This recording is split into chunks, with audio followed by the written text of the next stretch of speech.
Hello, everybody, and welcome to Expansion Network. Again, this is Angel Ribo, as you know, broadcasting from the US. I'm known here at in the business world as the CEO confidant, and known in Latin America as the president and co-founder of the Wisdom for Kids Foundation. Welcome, everybody, to another show with Daisy Papp. It's time. Hi, Daisy. Good morning. How are you?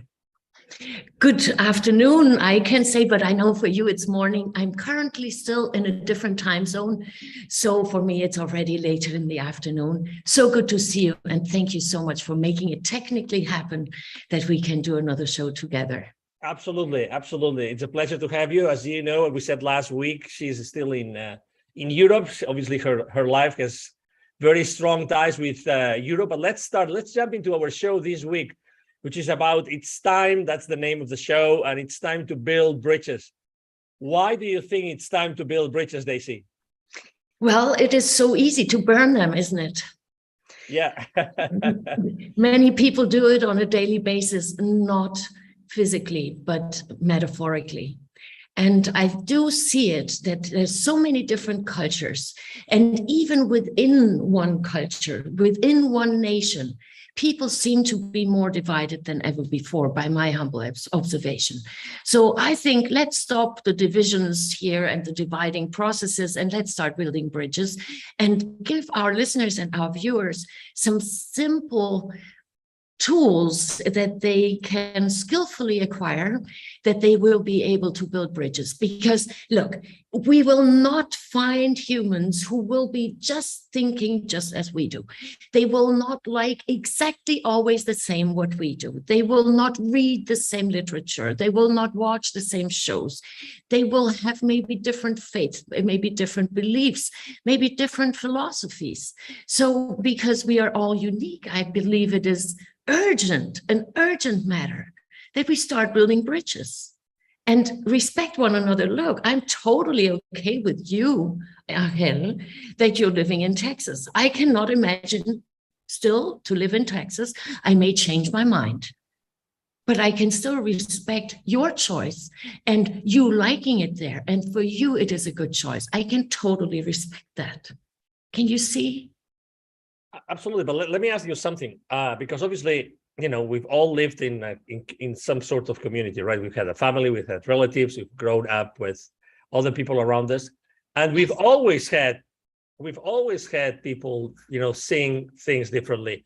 Why do you think that now it's urgent to build those bridges, and as it probably wasn't that urgent, you know, a few or many years ago? Why do you think it's so important now? Well, I think it is very important that we come to the conclusion that there's one common denominator. And the common denominator is that you're human, I'm human. Isn't it? Yep. So that's the ground. Why I believe it is so urgent. Over the past decades, over the past one generation or 1.5, maybe some people would think 2, the mannerism has changed. Attitudes have changed. I see younger humans who are speaking to elderly. I would have not even thought it's possible in a movie.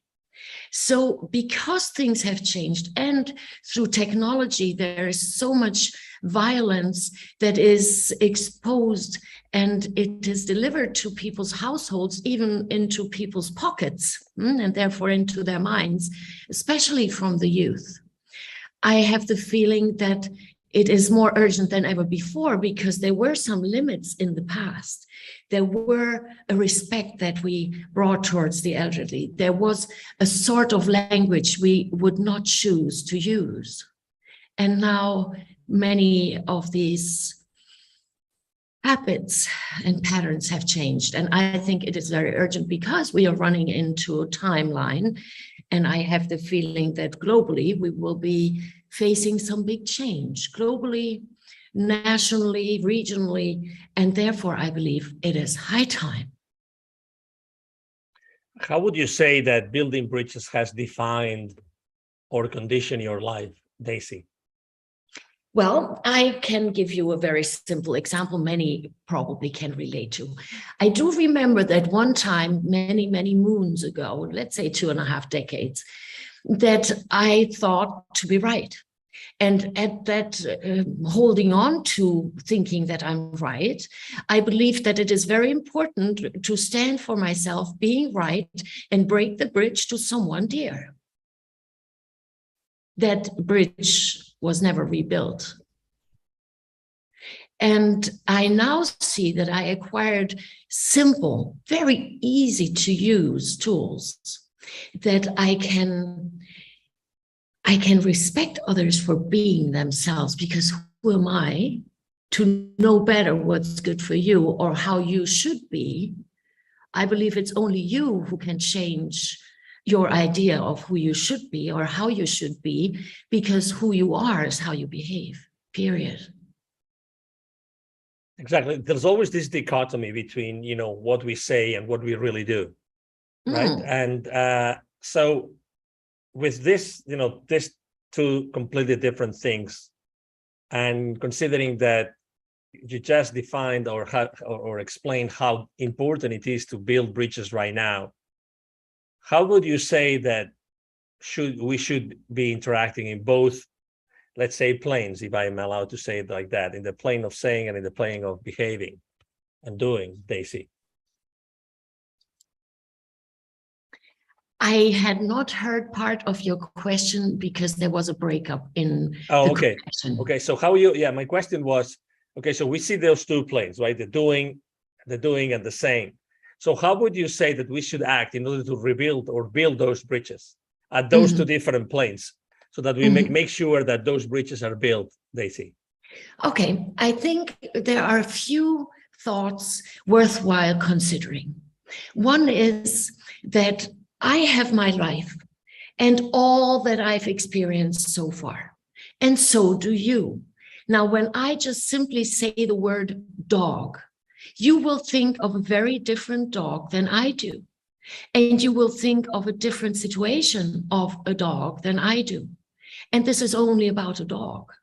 How often did it happen to you that you may have spoken about something and how you defined what you were speaking about did not align with what the other human you were talking to or with? That definition was very different, and therefore miscommunication was able to establish. Now, how can we then stop that from happening? Number one, define first what we are speaking about. That is something every one of us can do. Who am I to tell humans what they should do? I cannot tell anyone what they should do, but I can maybe inspire them by sharing what I do and what works for me and what works for my clients and what works for the attendees of seminars and workshops. So before we talk about something, let's say I say, well, that's such a stupid car. And you, of course, you're already very good in communication. You're a master in communicating, and you're very refined in the choices of words. Now, you probably, smart as you are, you wouldn't ask me, Daisy, what car are you talking about? But how often is it that I hear someone say, oh, this is such a stupid car. And I hear someone respond, oh, no, my car is not stupid. How you dare saying my car is stupid? You see, so let's define first what we are talking about. When we just apply that more often, more frequently, then we already made a great step to building bridges. Why? Because the offense stopped. When we can see, we speak about a dog, and you may love dogs, and let's say, I don't like dogs, which is not the case, but I'm just making this up for the example. So now we can still have many things in common, although you love dogs and I don't love dogs. Maybe we both like faith. Maybe we both like, and I know we certainly do, like supporting children and the youth so that they can be empowered. Now, building bridges is not only between human and human directly in one and the same age group. I believe it is also between the generations. Do I think things differently now than 20 years ago? Yes. But when I exchange that with the youth, or I still learn by asking the elderly, that is how we can then expand and start understanding one another again. You have as we stated last week, and I asked you several questions about it. You have written a wealth of, manuscripts and books and booklets. How would you say that this building bridges inspire you to write one of your books, which is the island model? Mm-hmm. Well, so what inspired me was Hurricane Irma. Hurricane Irma in 2017 destroyed my home, and I lost physically almost everything. But I knew what I still kept was what's in my heart and what's in my brains. And I wanted to share what I still had. So I created group sessions for people who were survivors and sufferers of big damage and loss. And the island model itself, though, is not originally my idea. I found that concept from a German psychologist and management trainer in 2010 or 2011, and I further developed it. And because of my work, through the work that I do with clients from around the world, different walks of life, different status, different genders, different geographical locations, I realized that it is so helpful, and within a very short amount of time, it becomes so visible and clear to us that it is possible to build bridges instead of fighting one another or burning the bridges. And you actually, it's all your fault, Angel. You inspired me in December of 2021 that after reading that book, that Daisy, you must rewrite that. You gave me the order to rewrite it for the new generation. And I appreciated your demand or command. Both is sort of correct to me. And I can share with the audience that you have the position to give me harsh inspirational thoughts and kick them towards me. And then you observe from afar how I'm handling those. And the new island model, the version is Homo sapiens isolatus. I wish for humanity and for the one human family to avoid this isolation. And we can only avoid the isolation by connecting. Isn't it funny that the book that what triggered you to write the original book was a hurricane? Have you ever thought about the similarities between that hurricane and what's happening today in the world? One storm or the other. Yes, I agree with you. Absolutely, yes. And it is very interesting in Chinese, one of the Chinese languages, I do believe in Mandarin. The word for crisis and chance is one and the same. And I think it is a good idea to consider that as well. And maybe it inspires some of our viewers and listeners that in every crisis is a chance. And I do believe when we more focus now on the chance instead of the crisis, because when we now focus on the crisis only, how is it going to find its solution? How are we going to find a solution? Wherever your focus goes, everything grows. Everything becomes bigger, bigger, bigger, bigger. When I start dusting the house, oh, there's another dust. Oh, there's some more dust. Oh, I forgot to dust the corner. So that's because I start focusing on the dust.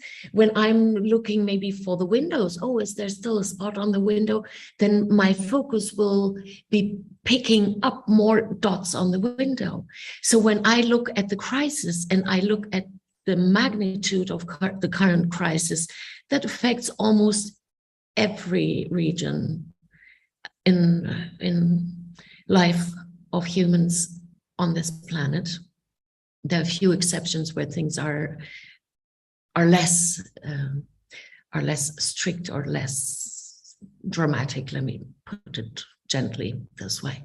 But nevertheless, let's have a look. Wherever we look on this globe, humans do things with humans.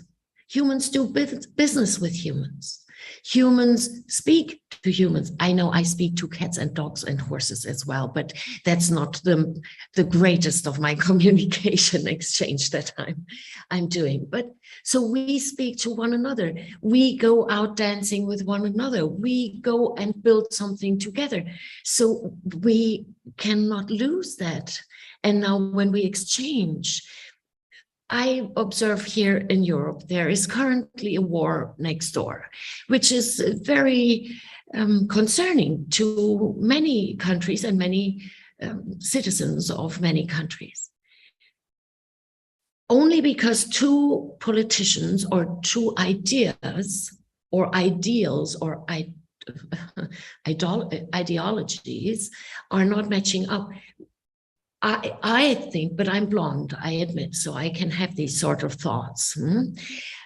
Why don't they then deal with that on their level and leave the rest of the nation alone? And especially the children, leave them alone. There was even a great song many, many years ago. Teacher, leave the kids alone. Obviously, it's not going to surprise you that if I tell you that just this past weekend I was having a conversation with my kids about this very same song. And it's funny. It's funny how, Pink Floyd, I think that it really made a difference in a lot of people's lives. Yes. In probably, younger generations. And I think it's coming back. And obviously that was a great song. And as you have said several times, I'm also very sensitive about kids through my own foundation and the work I've done for the last few years.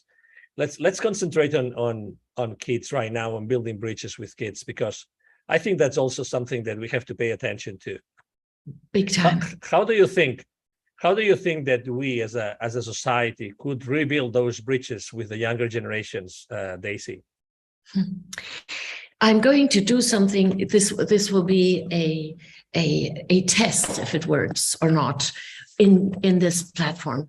I introduce you to my famous green paper and how I do it usually with clients from around the world. And I'm going to show something very simple that might be inspiring. It's easier maybe to understand than go ahead totally verbally. Okay. I love it. Go ahead. Okay, so this is my famous green paper. I call it famous. It's not famous, but to me it's famous. So I'd like to, let's say this is one human. Let's say this is you, Angel, with your wonderful smile and your warmth. And you live in this metaphor, the island model. You live in an island. I'm aware grammatically that's not correct. But if you would live on an island, then you could leave that island anytime and leave all those things that are in your island back behind. Doesn't work that way. I tried to move to Australia. 2 weeks being there, I realized, oh my goodness, different characters, different nicknames, different location, definitely down under, and same issues, same problematics, same challenges that I faced, because I realized I took me with me down under. So everything that you've experienced in your life, your dreams, your shortcomings, your fears, your concerns, your successes, your achievements, everything that you've experienced in your life is here in this island. Now, let's say here's a kid. Let's call it kid. Let's put it also cute smile. And also this kid has an island. And everything this kid experienced from its own perception, meaning using its 5 senses, how to perceive whatever it experienced, right? Because you perceived everything through your 5 senses, correct? So the 5S, we don't do 5G, we do the 5S, 5 senses. Let's put it like that, 5 senses, the 5 senses. And this kid perceived everything through its own 5 senses. Now, let's say now you look at something, a situation, let's call it ABC. ABC. You look at this situation from your point of view based on what you've perceived and how you evaluated everything that you have experienced in your life. This kid has very different experiences. Have you ever had a situation that you've been in the same room with someone, same time, same dinner party, let's say, and you have a total different recollection of events than the other human who was just there with you? Same place, same time, same situation. Because now here someone else is perceiving it and observing it through their five senses from their point of view. That does not change the fact of ABC. We could also call it the big fat reality. Objective reality does exist, but no one can perceive it objectively, but only subjectively. Now, how can we build bridges here? How can we build bridges from one human to the other? How can we do that? Well, maybe I just switch on my curiosity again and maybe lower a little bit my self-importance and my need to be right, and just be curious and walk over here and have a look. Hey, kiddo, show me how you see it. Why is it you see it this way? Now, when we do that, we might inspire the kid, no matter from where, to walk over the bridge and have a look at it how we see it. That is how understanding can grow. Is that rather logical, and is that helpful? Oh, it is. And actually, I was going to say, do you mean that we should probably interact more at their level? That doesn't mean that we should proactively make an effort to actually to understand, fully understand what the kids in our world are seeing right now? Well, how else can we know how they see it? Because when we believe or we think, assume or guess, and then comes the mind reader story, right? So many humans believe they're good mind readers. Actually, they're not. Ask questions. So what is it that excites you in this game? What is it that excites you nowadays? What is it that scares you? What is it that concerns you? How can we know when we don't ask? And then, once we asked, silencio, silencio, and remind ourselves that we have 2 ears and 1 mouth.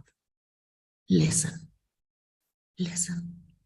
Now, we don't know exactly who is listening or who's watching us today or later on in the replay. It goes the other way around as well. Let's say a young adult may ask their parents, so how is it you see it this way? Or dad or mom or grandma or Uncle Joe or Aunt Annie, how is it? Or dear neighbor or dear priest, whomever it is, or dear leader or dear boss or dear co-worker. Human. It works very fine when we remind ourselves eye-to-eye conversation.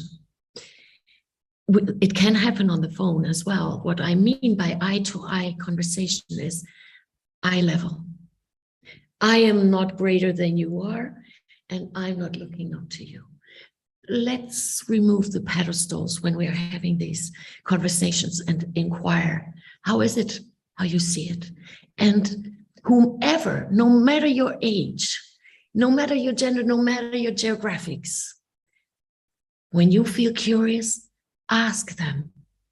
Ask the elderly, ask the mid-age, ask the midwife, ask the computer guy next door, ask your neighbors, ask the kids. Human to human. Only because I'm older than a little kid, does that mean I'm better? No, I may have a little more experience in some aspects of life. But I also lost the childlike curiosity and openness. We can learn so much from one another. And when we find that again, and when we make it a point to focus on that. I said earlier, wherever our focus goes, everything grows. When we start focusing on the beautiful things we can learn from one another, with just a little openness and curiosity, that is when the bridges are built and they can be maintained. Excellent. Thank you, Daisy. What's the best way for people, for our audience, to reach out to you? Well, the best way is to go to my website, daisypapp.com, DAISYPAPP.com, or find me in my podcast. I produce a podcast. We have listeners in 73 countries, which also is a great thing where people can maybe get some inspiration. And that is, you can contact me there at ask@baldandblonde.life, or you can find the Bald and Blonde podcast anywhere in the net and enjoy. Excellent. Thank you very much, Daisy, for being with us today. Again, another show of It's Time, in this case, to Build Bridges. Thank you for being with us and with our audience, Daisy. Thank you so much for your invitation. I send much love to you, to yours, and to everyone out there. Thank you. Bye-bye. Thank you so much, Daisy. Thank you, everybody also watching us from Europe. We have also, viewers from all over the world. I'm sure that you have enjoyed this conversation with Daisy as much as I can, or as much as we can. We have, here in Dallas, Texas. We broadcast literally to everyone in the world. We really appreciate you being here with us today, and we hope that you have a great rest of the Friday if you saw us or if you watched us live, and a great weekend ahead of you. So thank you very much, and see you again in another show with Daisy. It's time we'll see what the next program about It's Time is going to be. Have a wonderful day. Bye-bye.